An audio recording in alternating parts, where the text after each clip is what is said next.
I meet so many people that want to be developers, but they just do not fully appreciate what it takes. And in this video, I'm going to tell you exactly where developers are going wrong and what you need to do to be a successful developer.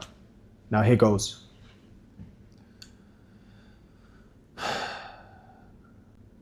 The valley of death. One of the toughest things about starting out as a developer is, especially if you come from my position where I had limited funds, is trying to make it work. You've got a tight budget, you've got a small team, the project's new, there's a lot of things to take in, and it's going to require a lot of time and resources, but you just simply don't have the experience to deal with it. And you're going to be stretched. You're going to be stretched in budget, time, resources. This is what I call, especially as you progress more in business, the valley of death. This is a period of sort of, where do I go? I've got some funds, but is it enough to see it through? Am I going to be able to make use of these funds properly? You need to basically monitor and watch yourself for that period. If you're not in it and you've got funds to begin with, you can quickly find yourself in it.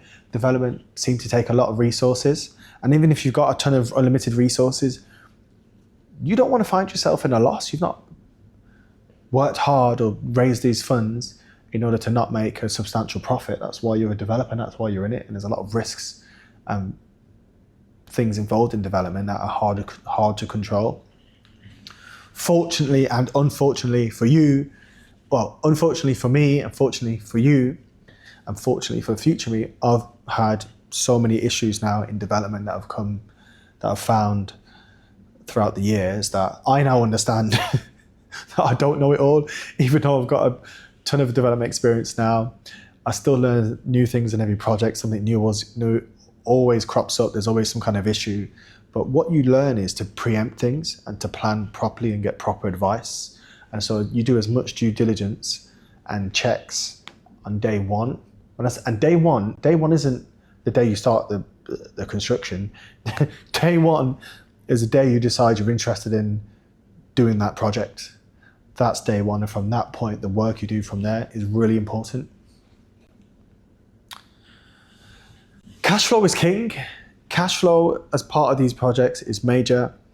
One of the ways that helped me when I was starting out, I burned the ships. I was a letting agent. I started my letting agency business, grew it to a decent level. We did a few £100,000 in profit. And I was only 25. I was a happy guy. But it wasn't enough. I wanted to make millions. And I knew that those around me that were doing really well were big landlords, property owners, developers, and I wanted to get on that gravy train.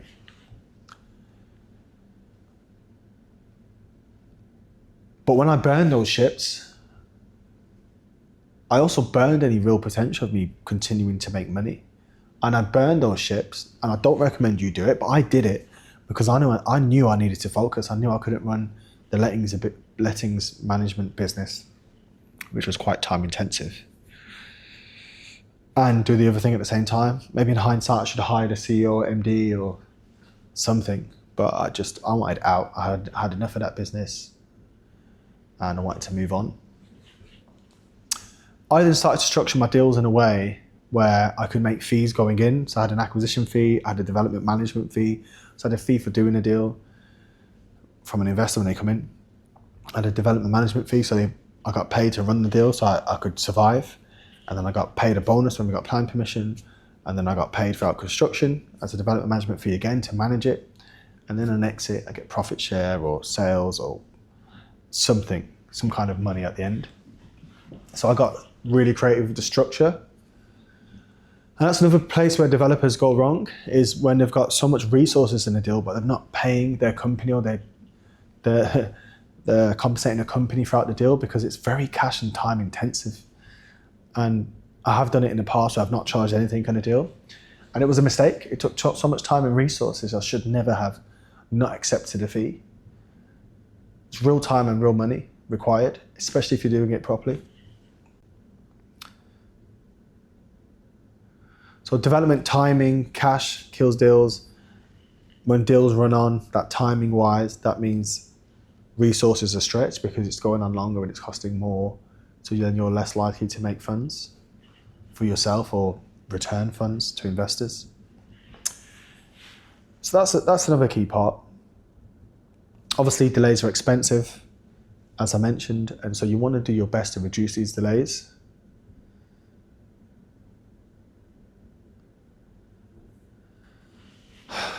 Emotionally, some developers can't cope with the stress. There's a lot of nuances in the development game. You know, if just one professional steers you in the wrong direction, that can jeopardize your entire project. I mean, think about that. It could be your ecological consultant, it could be your noise consultant, your quantity surveyor, it could be your mechanical and electrical consultant. Maybe they spec'd the wrong product for your development. It could be your lift consultant, as in lift. There's so many professionals required in development. If you're new to this, get a picture in your mind and then 10x it. That's how many people and individuals are required to consult on your development projects at a large scale. I didn't know how specialist of an area lifts were. You know, you've got people that just work on consulting on lifts and how the lifts work in your building, how fast they are, what floors they rest at, when the most traffic will be used. If it's a mixed use scheme, do you keep one on the ground floor, one on the first floor, one on upper floors? How many lifts do you need? How many people will be in the building at one time? Is it a firefighting lift? Do you have additional service lifts? There's a whole strategy around it. And that's alone. Same thing with windows. You're going to need someone to consult on your windows. Are you in a hot country? Is it a cool climate? What type of windows? What's the spec in terms of thermal spec? What's the spec in terms of noise?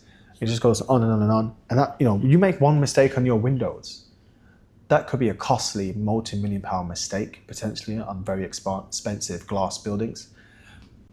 And look, obviously you can go back and try and claim from the consultant and their insurance, but you don't want to be doing that. It's going to take a lot of time, resources, and it's going to be a battle. They're not just going to own up to it. So any one area can go wrong in a development, and having a really good professional team, A players, that can preempt those kind of issues is absolutely critical. And that's another place where developers go wrong. They pick the wrong professional team.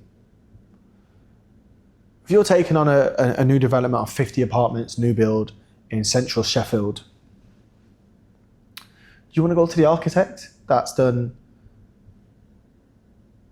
a couple of 4-bed houses here and there, new build, a 2-bed house there, a few semis here? Or do you want to go to the architect that's done 77 new build apartment schemes?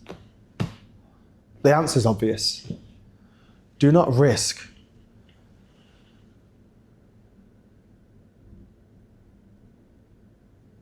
the profitability and your deal just because you want to work with a certain type of personal consultant. If they don't have the experience already, then I'd recommend against using them. And I want it under their firm. I don't care if there's one individual did this at this other scheme. I'm just not interested. I want A players. I want those that have done it time after time again.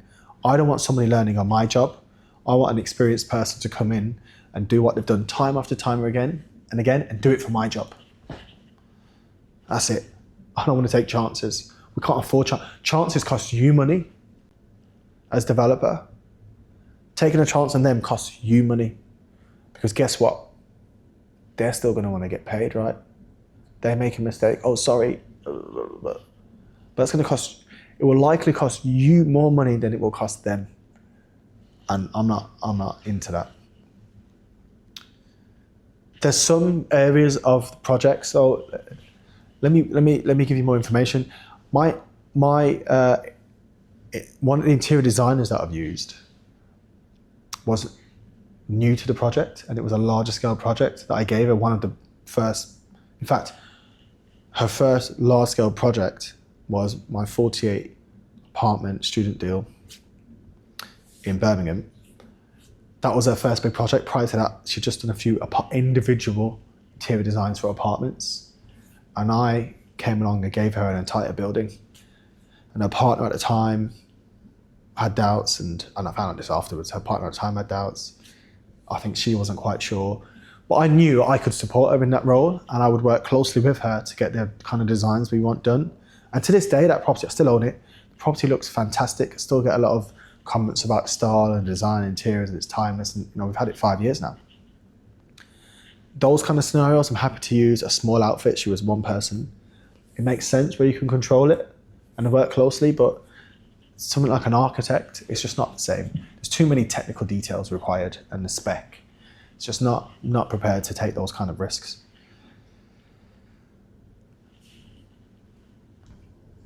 So that's your professional team, and that's your emotionally, you've got to be prepared. Emotionally, you have to be prepared for what's in store and not underestimate it. Banks are not your friends. When you're looking at a deal and they give you terms and everything looks friendly, yes, Mr. Smith, we'd like to work with you, your deal looks great, I like you, your team's got a really great track record, we'd love to fund you, here are the rates. It's all good. But when the shit starts to hit the fan and things go wrong, the bank and the bank's team, monitoring surveyor, they're going to be on your back. They want to make sure they get paid on time and paid in full. And if you don't honour that, they're going to take your asset away. So you've got to be very careful about the relationships that you have with these entities. And you want to keep them informed, be upfront, be forthcoming, and maintain relationships. When the risk changes, the tone changes. And you've got to bear that in mind, and developers have definitely found themselves in situations where some of the scrupulous banks have just pulled the plug once they see there's a bit of risk, and yeah, it can get quite nasty.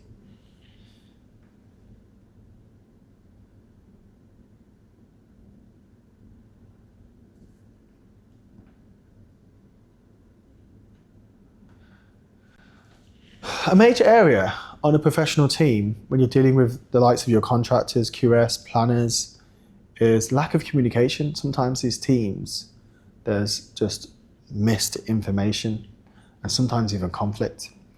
And not having someone as in your own project manager and you managing that team correctly can really see you get into big issues on your project. And it's one of the reasons why these projects can just end up going nowhere. Miscommunication means mistakes are happening, delays are happening, the project's not going to be delivered on time. If you've got delays, that means your finances probably going to run over, cost you more money, that gives you more issues with the bank, and the knock-on effect is just powerful. Not a position you want to be in. You've got to be about your business. You've got to be someone that's questioning a lot in a good way. You've got to question, understand what's going on in the process, and be on top of the process. You can't just leave your project manager to it. If you think you can just put all this big professional team together, get a project manager, leave them to it, you're in a dream world.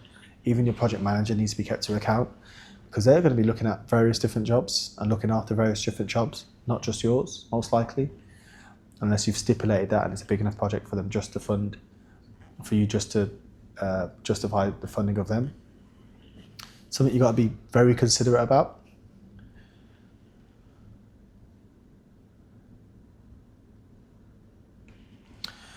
So, timelines are major. Underestimating how long these developments take is one of the areas that developers can fail. Being too optimistic on deadlines and timelines, being too optimistic on how long it can take you to get planning permission, you can fall short. I've had planning permission done in as little as a few months, and I've had other planning permissions take a couple of years plus to get planning. And I've got planning from everything from a HMO up to a 20-story tower. So I've done a bunch now of various different scales, refurbs, new builds, existing buildings. I've done a few. Due diligence, underestimating costs, not allowing enough costs and a big enough contingency.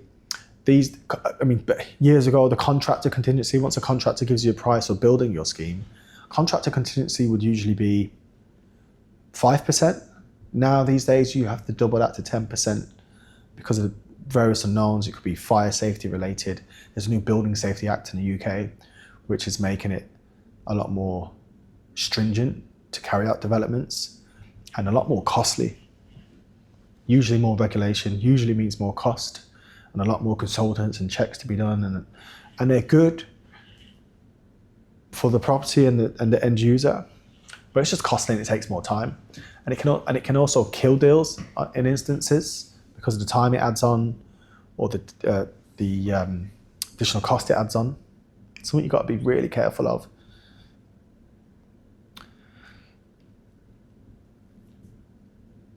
That contingency needs to not only relate to construction, it also needs to relate to your developer pot contingency, because outside of the construction costs, you could have other fees, additional marketing. So outside of the construction costs, there's other costs within your development costs that could cost money. So it could be project overrunning, so finance increases because your project's taking longer, you need a pot for that. It could be more marketing's required because the market got harder and you can't let or sell the properties in the way that you thought you could, so you have to increase marketing spend or pay your agents higher fees. It could be during the project, something was uncovered whereby a new consultant or survey is required that you didn't expect before, so you don't have to pay for that. So there's so many unknowns. You have to be prepared for it financially, have a decent cash pot. So again, I like a cash pot of, generally depending on the project, at least 10 to 20% of the equity that was required for the project. So the money that was required from the investor, at least 10 to 20% I'd like additional cash just sitting in the account ready. Then on top of that, you've allowed within the construction cost and the development cost, 10% contingency. That's how I like to be safe.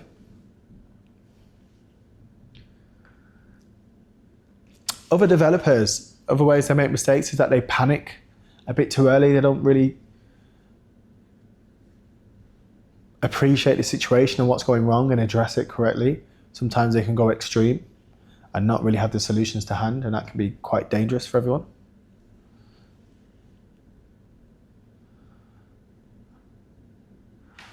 Another area is not expecting things to go wrong. So there's a basic saying, hope for the best, plan for the worst. There couldn't be a truer field than development when it comes to this.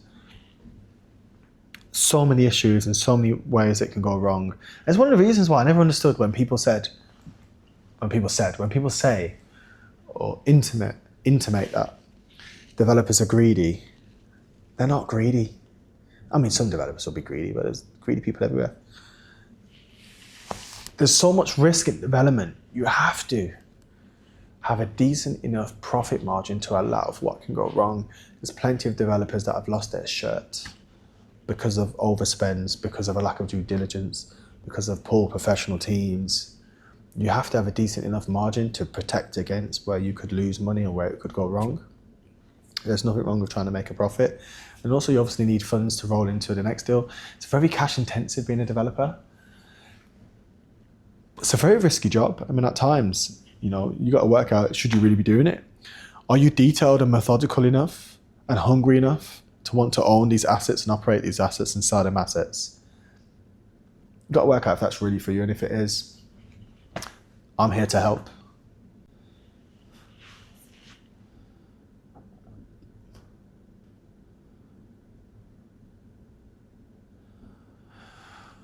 So what separates the survivors from the failures? Pressure. You're able to do pressure and teams and get really methodical and stuck in when things are going wrong. And you're able to also preempt things that are not going right. I mean, case in point, we've got a project currently that's going on where the project's just falling behind. But any decent developer or professional should see that project falling behind well in advance. This is not something that just, we're meant to finish next month and it turns out there's going to be a 3-month delay. I mean, that's ridiculous. You would have known it was going to be a 3-month delay months prior, usually. Unless there was a big order that wasn't coming or hadn't been confirmed, or there's usually a good reason for why something should be delayed. to that extent and it's somebody not doing their job properly. So that's something you've got to be careful of, and that can easily eat into, again, profit margin. It's taken longer, it's going to cost you more, unhappy sellers, you may miss the market for selling or renting, and then it's a whole catastrophe waiting to unfold.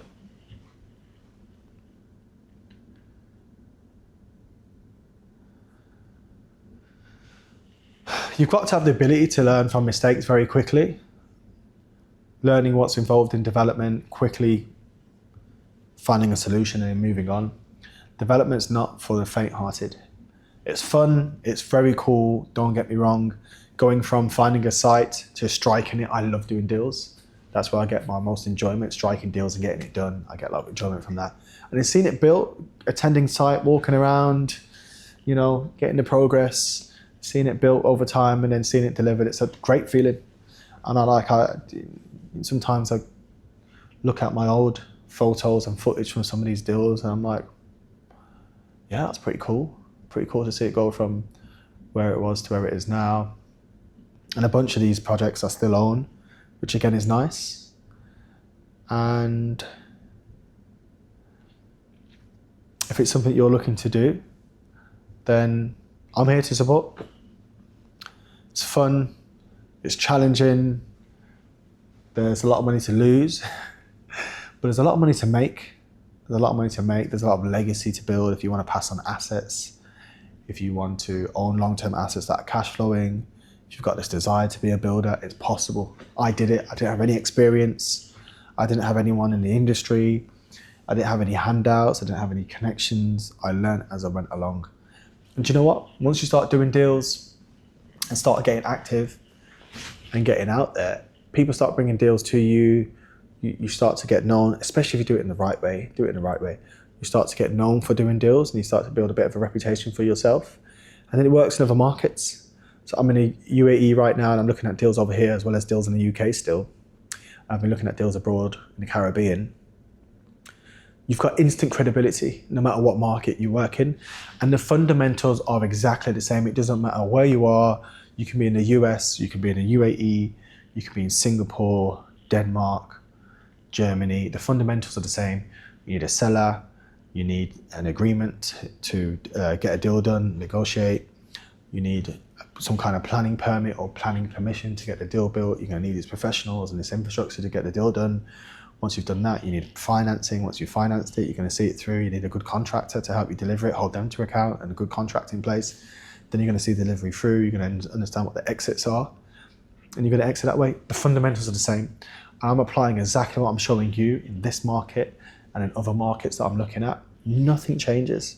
So I can mention the UK a lot on where I've done deals, but I'm successfully working on that in other jurisdictions and markets. So use it as you will. Right, hope you enjoyed that video. That's where developers are going wrong.